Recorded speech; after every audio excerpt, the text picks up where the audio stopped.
તો કે ના, હમણાં 8 દિવસ રહેવા હજુ વિચાર છે. કે નાના મહારાજ, યોગી તો ચલતા ભલા, યોગીએ તો ચલતા જ ભલા. કે ના, હમણાં હવે મારે જવાની ઉતાવળ નથી. બાપજી એમ કે બસ હવે ઘણું થઈ ગયું. બાપજી ખસતા નથી એટલે એમનું આસન પકડીને ખેંચીને રોડ ઉપર લઈ ગયા. કે ક્યારના કહીએ છીએ ત્યારે આ તો જાણે બાપની જ જગ્યા ના હોય એમ પલાઠી વાળીને બેસી ગયા છે. આવો માતાજી, આવો, આવો, આવો, પધારો, પધારો.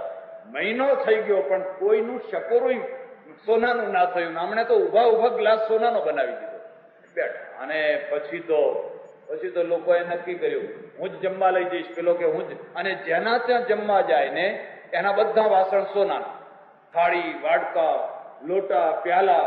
પછી લોકો તો એવા હોશિયાર ને કે મોટા મોટા તાસ મૂકવા લાગ્યા. થાળી નથી મૂકવી એમ કે આવડી મોટી મોટી કથરોટો હોય ને, મોટા મોટા આવડા ઘડા લાઈ મૂકે કે સોનું થશે. મોટા ડેકચા ને એવા બધા લઈ આવ્યા. અને પેલા વિષ્ણુ ઉપર ઉભા. વિષ્ણુના લક્ષ્મીજી કહે છે, જોયું તમે કહેતા હતા મારા ભક્ત, મારા ભક્ત, મારા ભક્ત. વિષ્ણુએ કહ્યું કે હાર્યો ભાઈ, હાર્યો. તું કહેતી હતી એ વાત સાચી છે. હવે આવતી રહે, હેઠ જલ્દી આવતી રહે. હું હાર્યો એમ કે આવું છું હવે. અને એક દિવસ માતાજી છે ને ચૂપચાપ ત્યાંથી ખસી ગયા. એટલે લોકો ચારે તરફ દોડ્યા ખોળવા માટે. ક્યાં ગયા, ક્યાં ગયા, ક્યાં ગયા?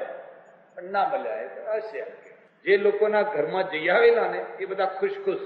અને જેના ઘર લિસ્ટમાં બાકી રહી ગયેલા ને એ બધાએ કહ્યું તમે જ મારું નામ પાછળ રાખ્યું. એમ કે મારું નામ જો પહેલા રાખ્યું હોત તો આ મારા ઘરમાં ભવની ભાવટ ભાગી ગઈ હોત, પણ તમે જ પાછળ રાખ્યું. લડવા લાગ્યા. અને જેના ઘરમાં પધરામણી થઈ ગયેલી ને એ બધા તો રાજી થઈ ગયેલા. ઘેર આવીને જુએ છે તો પિત્તળની કથરોટ લોખંડની થઈ ગયેલી. જે સોનાની થયેલી ને એ પિત્તળની એ ના રહીને ઉપરથી લોખંડની થઈ ગઈ. એટલે બધા લોખંડના ઠીકરા, પતરા જેવા ઠીકરા લઈને એકબીજાને બતાવવા નીકળ્યા. એટલે તારે આવું થયું? કે હા, મારે આવું થયું. એમ કે એટલે તારે આવું થયું? મારે આવું થયું. કે કોઈને સોનું રહ્યું ના, કોઈને સોનું ના રહ્યું. બધાને ઠીકરાના ઠીકરા થઈ ગયા. એટલે ઘણાએ કહ્યું કે અલ્યા આના કરતા તો પેલા મહારાજ હતા એ સારા હતા. એમ કે મહારાજે કાઢ્યા ને માતાજીએ આપણને બનાવીને ગયા. એટલે બે પ્રકારના ભક્તો હોય છે. યાદવી સેના માગનારા એક ભક્તો, મોટા પ્રમાણમાં યાદવી સેના. અને એકમાત્ર ભગવાન, મારે તમારા સિવાય કઈ નથી. તમે હશો એટલે બધું આવશે. અને આમાં તો ડાપણની વાત છે. ભગવાનને લક્ષ્મી વરેલા છે. ભગવાન તમારા ઘરમાં આવે અને લક્ષ્મી ના આવે એ ચાલે જ નહીં. પતિ હોય ત્યાં પત્નીને આવવું જ પડે. પણ આપણે એમ કહીએ કે પત્નીને મોકલજો ને તમે તમારા ઘેર રહેજો, તે લાંબો ટાઈમ ના ટકે. એકાદ વાર ઉભી રહી અને પછી જ્યાં રહેતી હોય ત્યાં જ જતી રહે. એટલે એમણે કૃષ્ણને કહ્યું, જાઓ અર્જુન, હું તારા પક્ષમાં રહીશ. અર્જુનને એટલું જ જોઈતું હતું અને દુર્યોધનને પણ એટલું જ જોઈતું હતું. બે રાજી, બંને રાજી. પછી તો તમે જાણો છો એ યુદ્ધની જે ભયંકરતા, એની જે વિષમતા. એક તરફ 11 અક્ષોહિણી સેના, બીજી તરફ 7 અક્ષોહિણી સેના. પાંડવો દુર્બળ છે, કૌરવો બળવાન છે, પણ છતાં પાંડવોના પક્ષમાં કૃષ્ણ છે. સારથી થયા છે, રથ લઈને ચલાવે છે, સારથી થયા છે. કોઈ વાર વિચાર કર્યો, શું રાજાનો રથ ચલાવે? ગાયકવાડ સરકારનો રથ ગ્વાલિયરના મહારાજા ચલાવે? અને ગ્વાલિયરના મહારાજાનો રથ છે તે કાશ્મીરના મહારાજા ચલાવે? રાજાનો રથ ચલાવે? ત્યારે અહીં સારથી કેમ શબ્દ મૂકેલો છે? પણ કોઈને કશું સૂઝતું નથી. લોકો એમ જ સમજે છે ભગવાન રથ ચલાવવા બેસી ગયા હતા. અરે ભગવાન રથ ચલાવવા માટે તો ડ્રાઈવર એક સામાન્ય માણસ હોય. કઈ કૃષ્ણને રથ ચલાવવાનો ન હોય, એને ડ્રાઇવિંગ કરવાનું ન હોય. તમે એમ સમજતા હોવ તો પછી એમ પ્રશ્ન ઉભો થાય, તો અર્જુનનો રથ કૃષ્ણ ચલાવતા હતા અને રથ ચલાવવા માટે કોઈ સમર્થ વિભૂતિક શક્તિ જોઈતી હોય તો યુધિષ્ઠિરનો રથ કોણ ચલાવતા? ભીમનો રથ કોણ ચલાવતું? બાકીના લોકોનો રથ કોણ ચલાવતા? દુર્યોધનનો રથ કોણ ચલાવતા? ત્યાં તો બધા નોકરિયાત માણસો. ખાલી અર્જુનના માટે જ એક કૃષ્ણ હતા. નહીં, રથનો અર્થ તમે ના સમજ્યા. રથનો અર્થ ઉપનિષદોએ કહ્યું.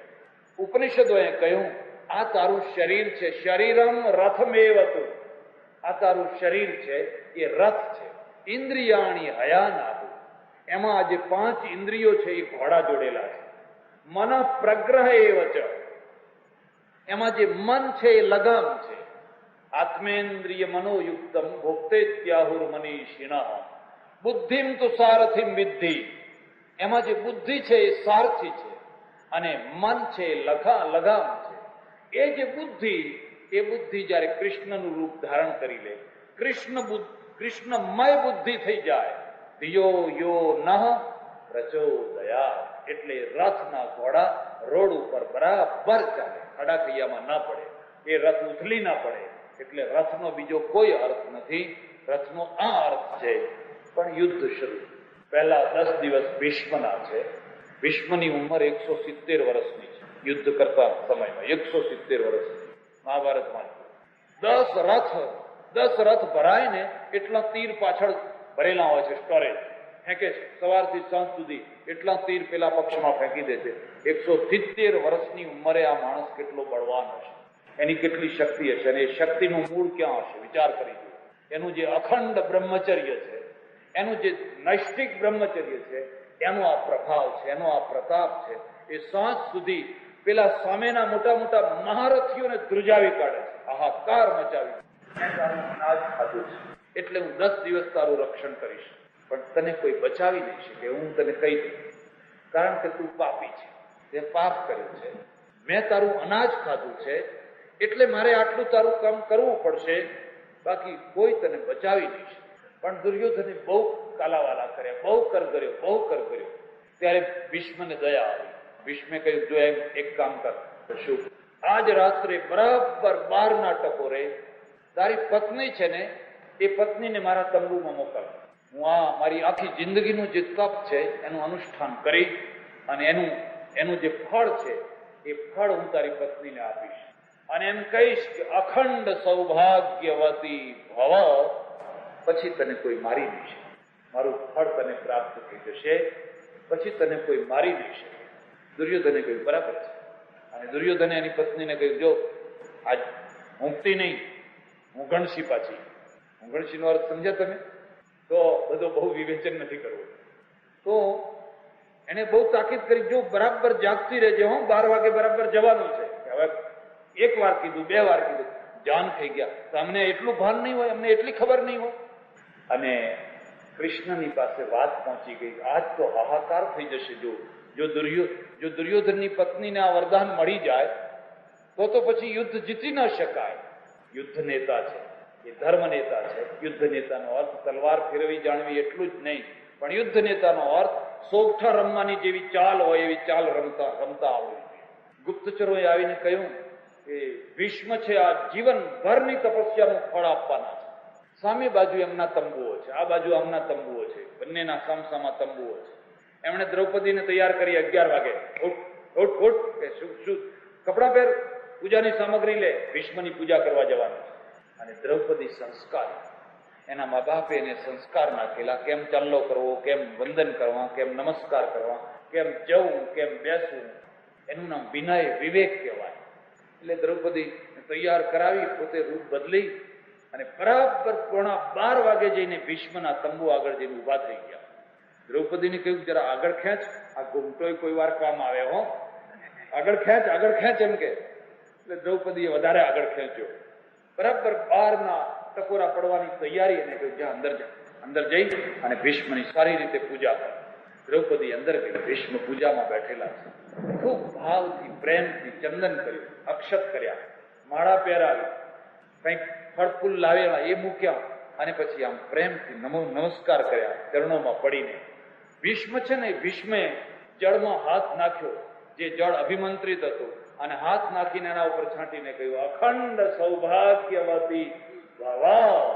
એટલે કૃષ્ણે કહ્યું, નીકળ, જલ્દી બહાર નીકળ, કામ પત્યું, હવે જલ્દી. દ્રૌપદી બહાર આવી ગઈ, લઈ ગયા. ચાલો હવે જે થવું હોય થાય.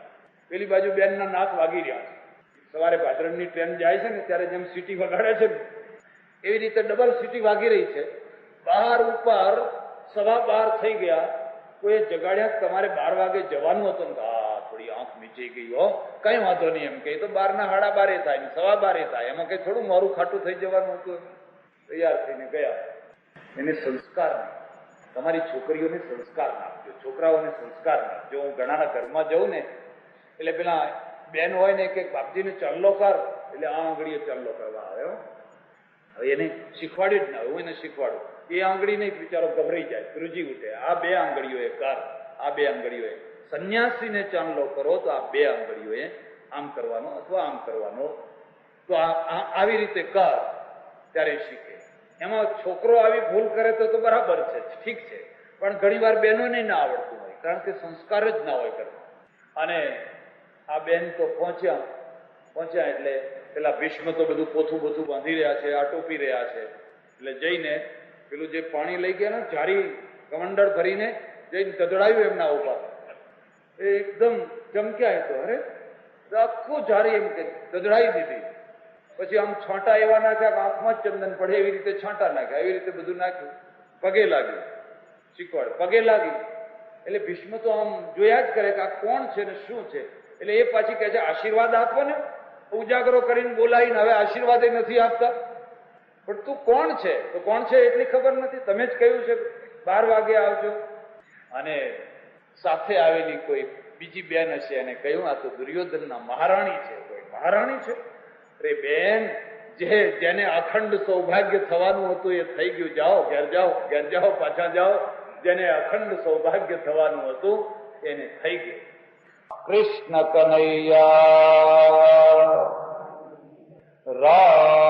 રામચંદ્ર ભગવાન, ઉમાપતિ મહાદેવ કી, પવન સુત હનુમાન કી, સનાતન સદગુરુદેવ.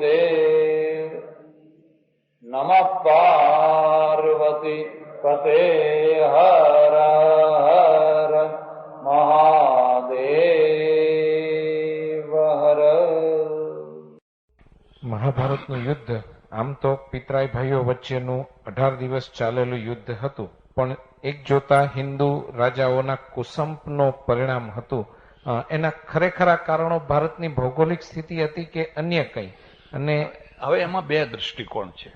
2 દ્રષ્ટિકોણ. આ પ્રશ્નોત્તરી છે એટલે હું તમને બતાવું છું કે જો તમે તાત્વિક રીતે જુઓ તો આ યુદ્ધ થયું જ નથી. તમને ઘણાને ગળે નહીં ઉતરે આ વાત, ઘણાને ગળે નહીં ઉતરે. હું તમને કહું, તમે સાંભળો પહેલા શાંતિથી. કૌરવોના પક્ષે 10 દિવસ ભીષ્મે લીધા, 5 દિવસ દ્રોણે લીધા, 2 દિવસ કર્ણે લીધા અને છેલ્લો દિવસ શલ્ય લીધા. બરાબર છે? તો પહેલા નક્કી હતું કે 18 દિવસ જ યુદ્ધ થશે. 19મો દિવસ કોણે લીધો? 20મો દિવસ કોણે લીધો? 21મો દિવસ કોણે લીધો?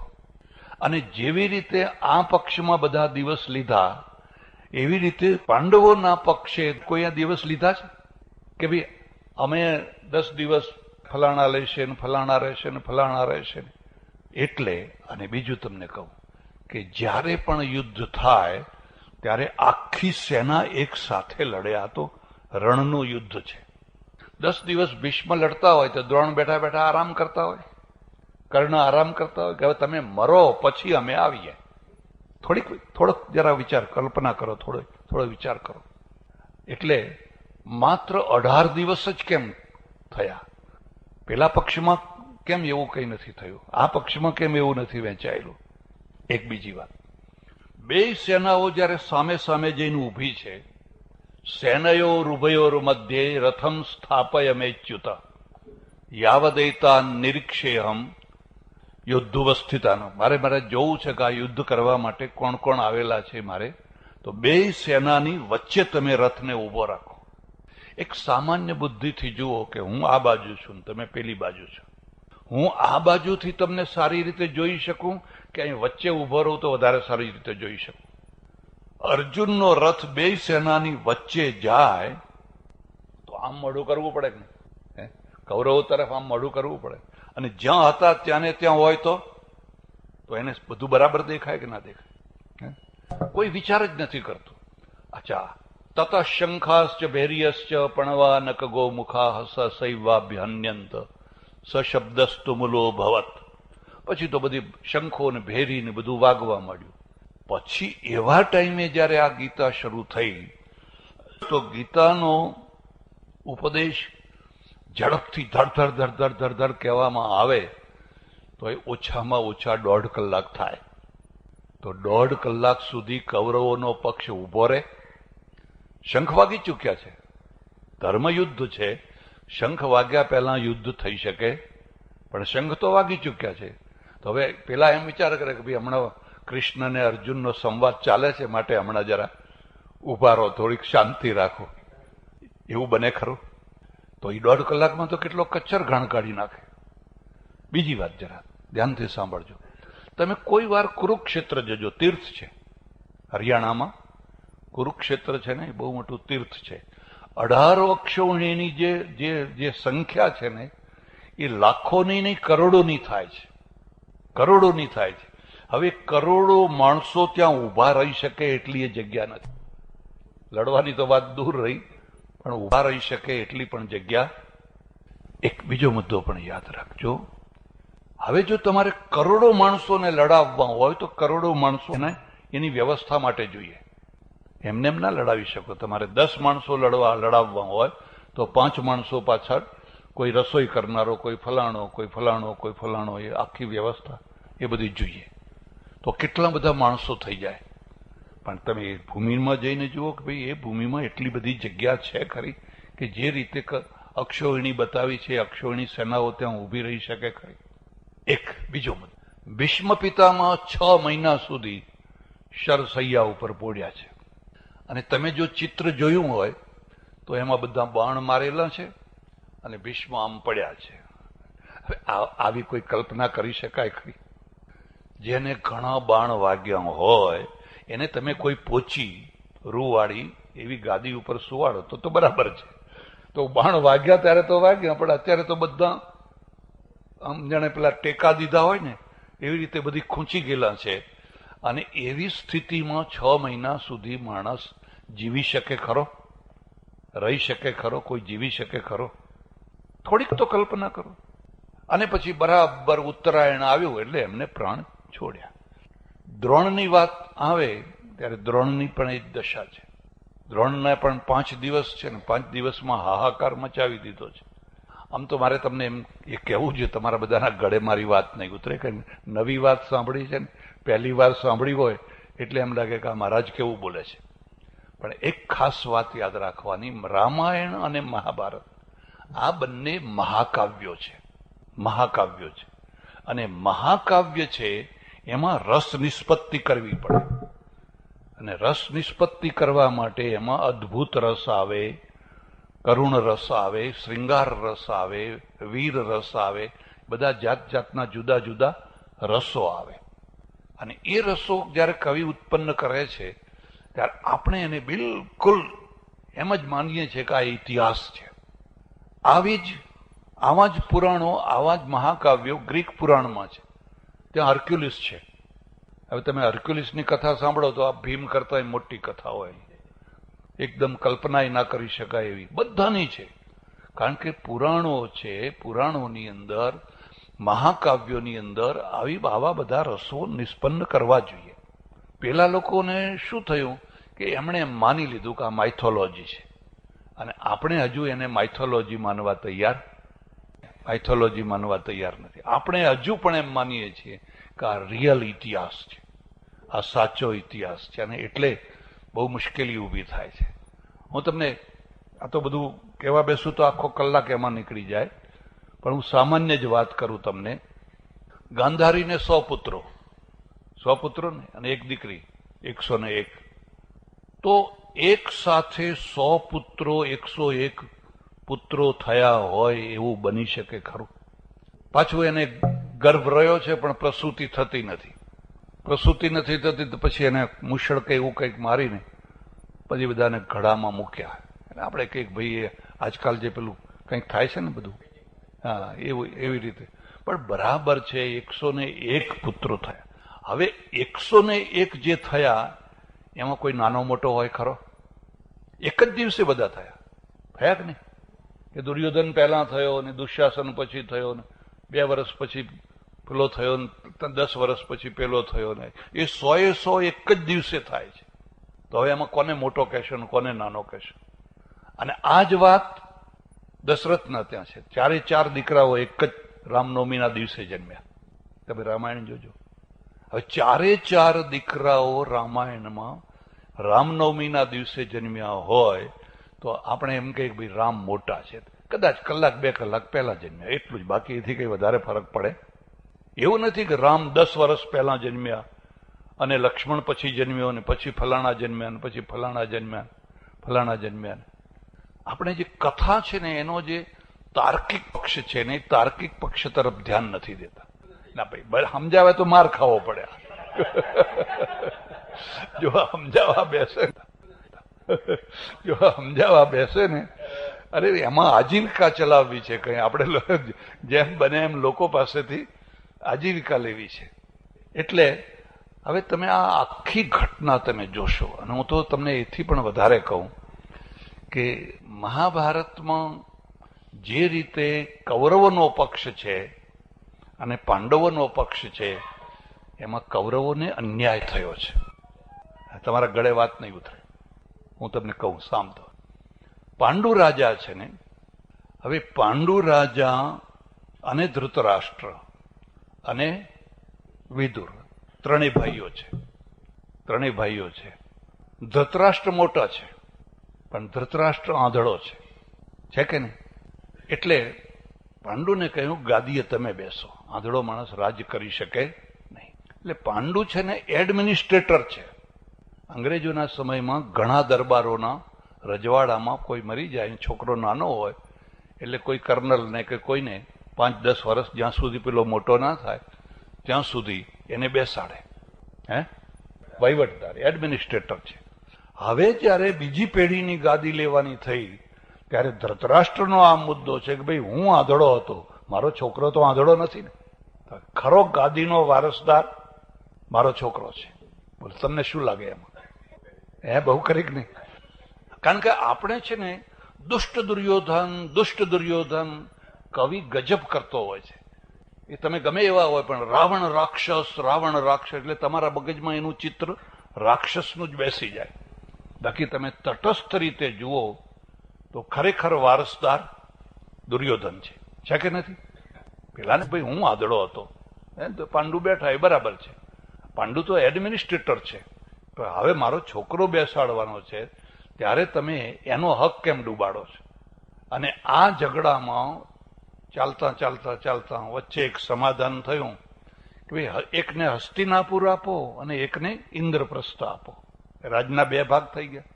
એકને હસ્તિનાપુર આપો અને બીજાને ઇન્દ્રપ્રસ્થ આપો.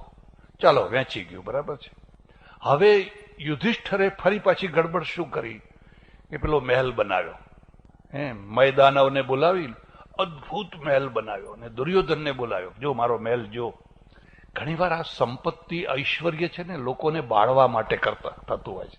એમાં નજીકના સગાઓને વધારે બાળવા માટે. અને બાળો તો પેલાને બળતરા થાય, ને બળતરા થાય તો એમાંથી દુશ્મનાવટ ઉભી થાય. હવે દુર્યોધન આવ્યો ખરો, પણ પેલા મયદાનવે જળમાં સ્થળ અને સ્થળમાં જળ એવી અદભુત રચના કરી છે. તો તમે તમારા કોઈ સગાવાલા માણસને તમારો મહેલ બતાવવા નીકળો તો તમારે કહેવું જોઈએ ને કે ભાઈ આ સ્થળ દેખાય છે પણ અહીં જળ છે. કહેવું જોઈએ કે ન કહેવું જોઈએ? પણ પેલા જાણી કરીને કહે છે પડવા દો, તમારે ચેતવવા જોઈએ કે ન ચેતવે? અને દુર્યોધન ખરેખર પડ્યો. તો આ એનું અપમાન થયું કે ન થયું? પડ્યો તો પડ્યો. પેલી દ્રૌપદી બારીમાં બેઠી બેઠી કહે છે આંધળાના છોકરાએ આંધળા હોય. હવે પડ્યા ઉપર પાટું થયું કે ન થયું? કોનો દોષ છે? હવે આટલી હદે એનું અપમાનિત કરવામાં આવે, અને એ પણ રાજા હોય. આમ તો એને પહેલેથી ડંખ તો છે જ કે મારું અડધું રાજ આ લોકો ખોટું લઈ ગયા છે, અને ઉપરથી આવું બધું કહ્યું હોય, અને પછી એને ઊંઘ ના આવે, બદલો લેવો છે. તો આવી વેરવૃત્તિ તમારા અંદર પણ જાગ્યા વિના ના રહે. પછી એને શકુની મળ્યો, અને શકુનીએ બધો રસ્તો બતાવ્યો કે તારે બદલો લેવો હોય તો હવે એને અહીં બોલાય. જેમ તું એના ત્યાં ગયો હતો એમ એને પણ તું અહીં બોલાવ. તમે મૂળ મહાભારત જોજો. યુધિષ્ઠિર બધા માણસો સાથે આવે છે અને પછી જુગારનો પ્રસ્તાવ રાખે છે, અને જુગાર રમવા બેસે છે. જુગારમાં ઘણું હારી જાય છે. આપણે કોઈ તરફ તો ધ્યાન દેતા જ નથી કે ભાઈ દુર્યોધન તો દુષ્ટ હતો જ, પણ આ જુગાર રમવા કેમ બેઠા? યુધિષ્ઠિર જેવા ધર્મરાજ છે એ જુગાર રમવા કેમ બેઠા? ચાલો રમ્યા, ઘણું હારી ગયા. પછી ભીમે કહ્યું કે હવે આપણે જુગાર નથી રમવો, હવે બસ કરો.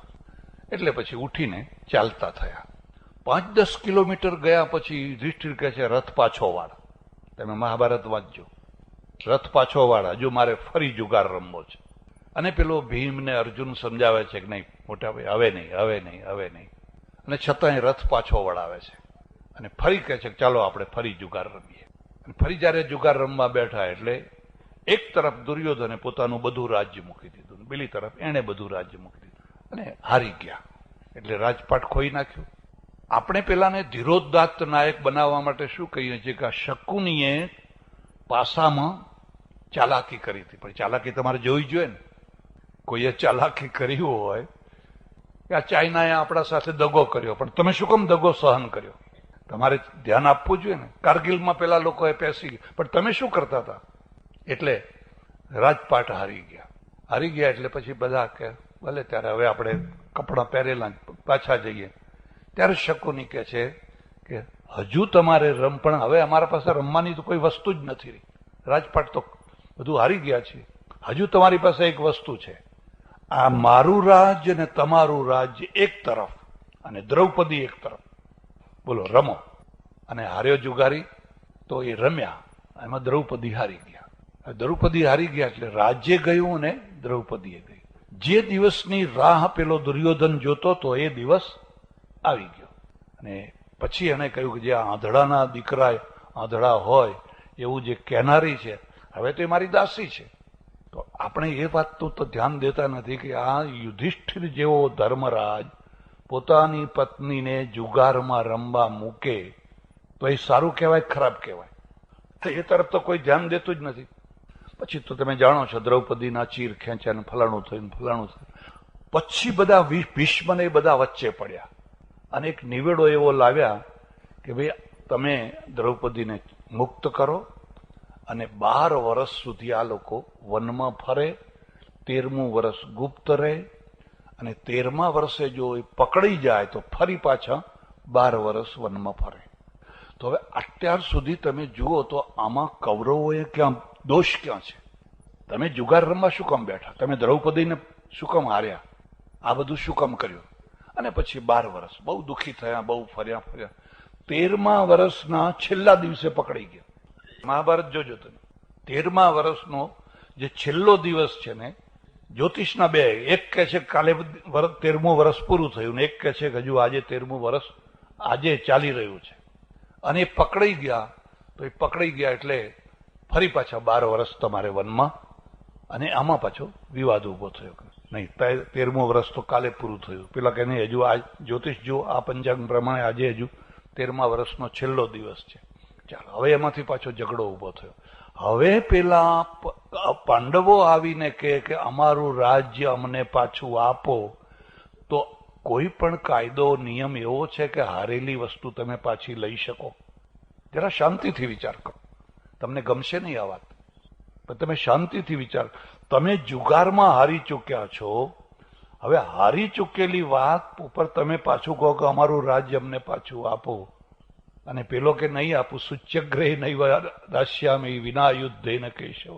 તમે જો શાંતિથી આખા મહાભારતનો વિચાર કરશો તો તમને એમ લાગશે કે કૌરવોનો પક્ષ સાચો છે. આપણા ગળે આ વાત નહીં ઉતરે જલ્દી, કારણ કે કવિ તમને દોડાવે છે. કવિ તમને કહે છે આ દુષ્ટ દુર્યોધન, દુષ્ટ દુર્યોધન, દુષ્ટ દુર્યોધન.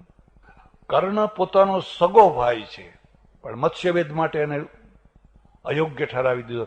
કારણ કે તું રાજપુત્ર નથી, તું દાસીપુત્ર છે અને રાજપુત્રને જ મત્સ્યવેદ કરવાનો અધિકાર છે. એ સમયમાં કર્ણને એટલું હળહળતું અપમાન લાગ્યું. દુર્યોધને કહ્યું કે હું એને રાજા બનાવું છું. અને એ સભાની અંદર દુર્યોધને પોતાના રાજ્યનો અમુક હિસ્સો એને આપ્યો અને એને અમુક દેશનો રાજા બનાવ્યો. હવે તો એ મત્સ્યવેદ કરી શકે ને. અને કર્ણે ત્યારે કહ્યું કે હું આખી જિંદગી તારો દાસ થઈને રહીશ, કારણ કે તે ખરી સભામાં ભર્યા અપમાનમાં મારી મુઠ્ઠી બાંધેલી રાખી. તો તમે આ તો મારે બધું કહેવું નથી બધું, પણ તમે કોઈ વાર શાંતિથી વિચાર કરશો તો આ મહાકાવ્ય છે અને કવિ જે તરફ દોડાવે એ તરફ લોકો એટલે કવિઓ સાથે વિરોધ કરવો નહીં. નવહી વિરોધે નહીં કલ્યાણા, તુલસીદાસજી લખ્યું છે. નવ માણસોનો કદી વિરોધ કરવો. નવહી વિરોધે નહીં કલ્યાણા, શસ્ત્રી મર્મી પ્રભુ શઠ ધની, વૈદ્ય બંદી કવિ ભાનસ ગુની. આ નવ નવ નવ સમજી લેજે. હા, એ કહું છું. નવહી વિરોધે નહીં કલ્યાણા. પહેલા લખ્યું શસ્ત્રી, એના હાથમાં રિવોલ્વર છે અને તમે તમાચો મારશો એને પેલા ઘોડો દબાવી દેશે, માટે ડાયા થઈ જાઓ. મર્મી, જે તમારી ગુપ્ત વાતો જાણતો હોય, તમારી ખાનગી વાતો જાણતો હોય, એની સાથે દુશ્મનાવટ નહીં કરવી. પ્રભુ, જે શક્તિશાળી તમારો માલિક હોય, એની સાથે પણ દુશ્મનાવટ નહીં કરવી. શઠ, અને જે શઠ પ્રકૃતિનો માણસ તમે એને પહોંચી નહીં શકો, એ તો શઠ છે. ગમે ત્યારે ગમે તેમ બોલે, ગમે એને ગમે એટલી નીચી કક્ષાએ ઉતરવામાં વાંધો નહીં આવે. પ્રભુ શઠ ધની, પૈસાદાર માણસો સાથે પણ દુશ્મનાવટ કરવી, એના હાથ લાંબા છે પૈસાથી. વૈદ્ય, એ વૈદરાજ હોય એને દુશ્મન ના બનાવો. કોઈ વાર કઈ દવા ખવડાવી દે, કઈ ની કઈ મારી નાખે. વૈદ્ય બંદી, જે બંદીજનો છે ગુણગાન ગાનારા, નહીં તો ફરી ફરી ફરીને તમારી નિંદા કર્યા કરશે, તમારું ચિત્ર ડાઉન કરી દે. વૈદ્ય બંદી કવિ, કવિ છે એની સાથે દુશ્મનાવટ કરવી. એકને ભગવાન બનાવી દે ને એકને રાક્ષસ બનાવી દે. કવિ ભાનસ, ભાનસ એટલે રસોઈ બનાવનાર, રસોઈયા સાથે દુશ્મનાવટ ના કરવી. એને ના જોતો હોય તો વિદાય કરી દેવો, પણ આજને આજ વિદાય કરવો. પછી આજ કહીને કે 1 તારીખે તું જતો રહેજે, 1 તારીખ સુધી કઈ ગડબડ કરી નાખ. વૈદ્ય બંદી કવિ ભાનસ ગુણી, ગુણી એટલે ગુણવાન માણસ, એની સાથે પણ નવહી વિરોધે નહીં કલ્યાણા. કે આ પ્રસંગ ક્યાં છે? રાવણ પેલા મારીચને કહે છે કે તું મૃગનું રૂપ ધારણ કર, મારે સીતાનું હરણ કરવું છે. અને મારીચ કે ના, હું એ કામ નહીં કરું.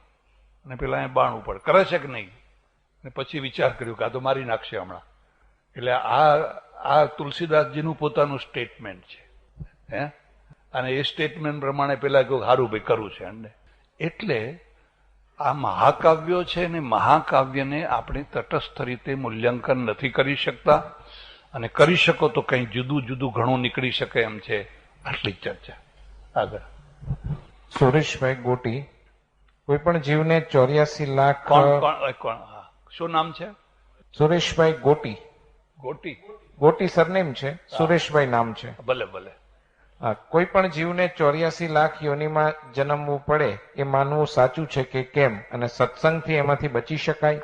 આપણે એવું માનીએ જ છીએ. આપણે બધાએ, આપણે ત્યાં પણ એવું જ માન્યતા છે.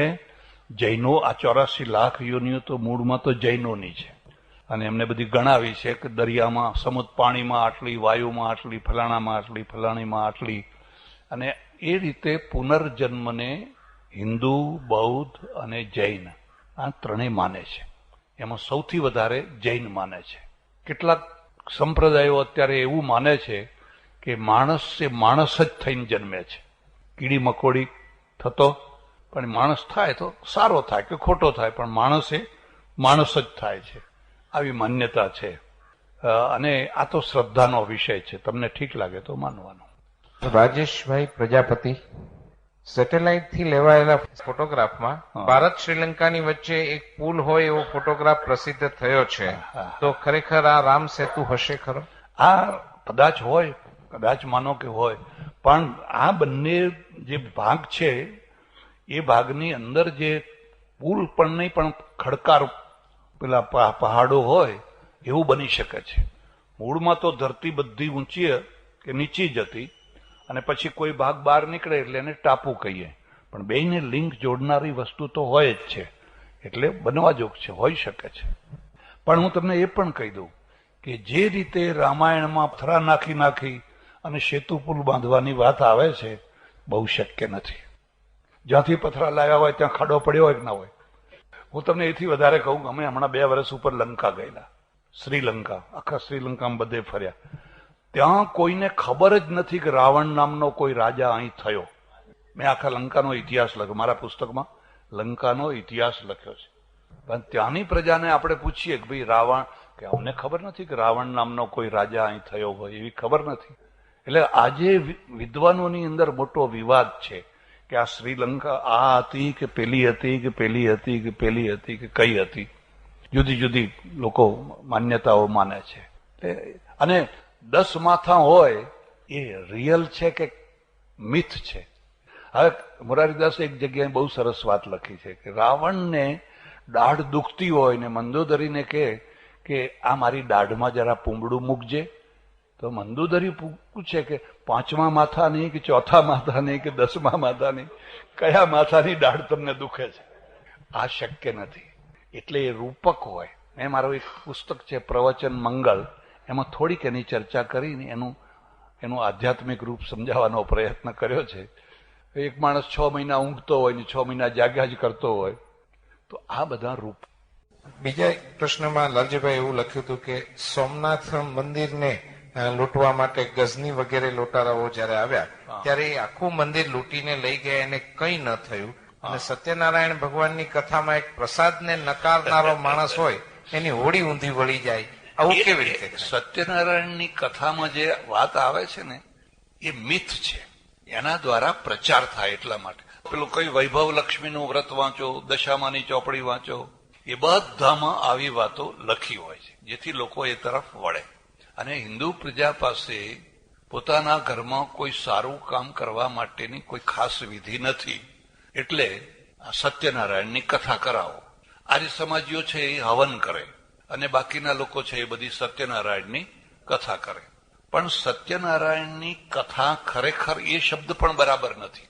એમાં એક શબ્દ છે સત્યનારાયણ વ્રત કથા.